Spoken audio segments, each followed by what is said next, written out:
কাঁথি মহকুমার খোটি মৎস্যজীবী উন্নয়ন সমিতির বিশ্ব মৎস্যজীবী দিবস উদযাপন। কাঁথি মহকুমার খোটি মৎস্যজীবী উন্নয়ন সমিতির উদ্যোগে 21শে নভেম্বর বিশ্ব মৎস্যজীবী দিবস উদযাপিত হল তমলুকের সুবর্ণ জয়ন্তী ভবনে।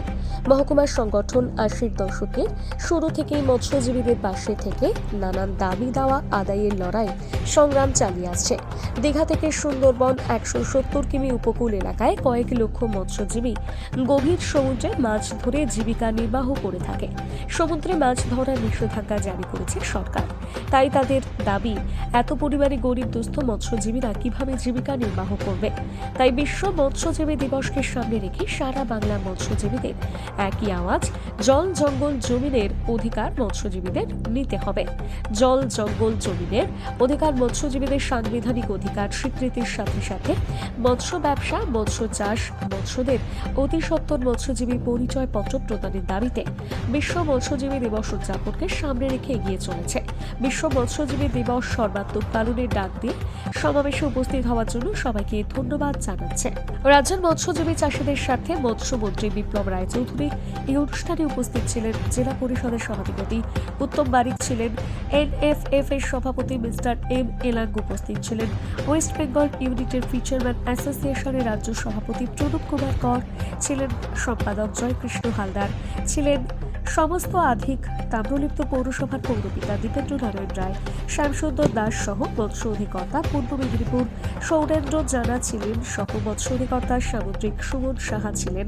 সহ মৎস্য অধিকর্তা নোনা জল পূর্ব মেদিনীপুর এবং মৎস্যজীবীর নেতৃত্বে শ্যামসুন্দর দাস, মৎস্যজীবীদের বন্ধু বীর মিত্র সকলেই উপস্থিত ছিলেন।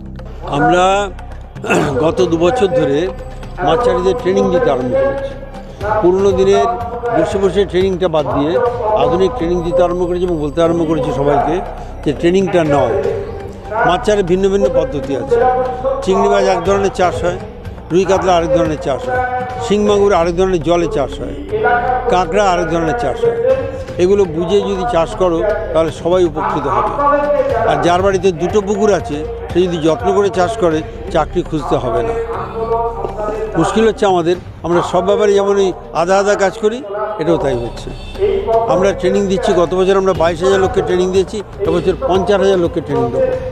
সবাইকে বলতে শুরু করেছি যে এখন জলের পরীক্ষা করে নাও, মাটির পরীক্ষা করে নাও।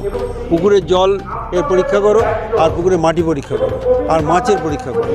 আমরা জুনপুরে ট্রেনিং সেন্টার করে দিয়েছি, পরীক্ষার সেন্টার করে দিয়েছি।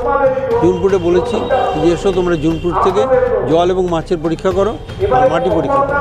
করলেই তোমরা বুঝতে পারবে কোথায় কোথায় অসুবিধা হচ্ছে। যখনই অসুবিধাগুলো বুঝতে পারবে তোমরা আমাদের অফিসারদের সঙ্গে যোগাযোগ করবে। অফিসার সমস্ত সমস্যাগুলো নিরসন করে দেবে, ভালো করে মাছ চাষ করবে।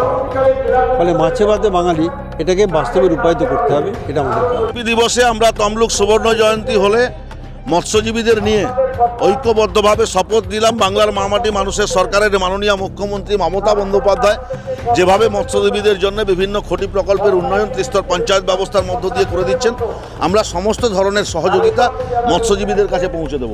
তার কারণ পূর্ব মেদিনীপুর জেলার 76 কিলোমিটার সমুদ্র সৈকতবর্তী এলাকা, অনেক মৎস্যজীবী মানুষ বসবাস করেন। অনেকে মৎস্যের ওপরে নিজেদের রুটি রোজগারের ব্যবস্থা করে থাকেন, আর এই মৎস্য বিদেশেও রপ্তানি হয়। নিশ্চিতভাবে এর পরিমাণ বৃদ্ধি করে যেভাবে মৎস্যজীবীরা অর্থনৈতিকভাবে শ্রীবৃদ্ধি হবেন, ঠিক একইভাবে মৎস্যজীবীদের উন্নয়নে আমরা নজর দেব। বিগ নিউজ, সবার আগে সবার সাথে।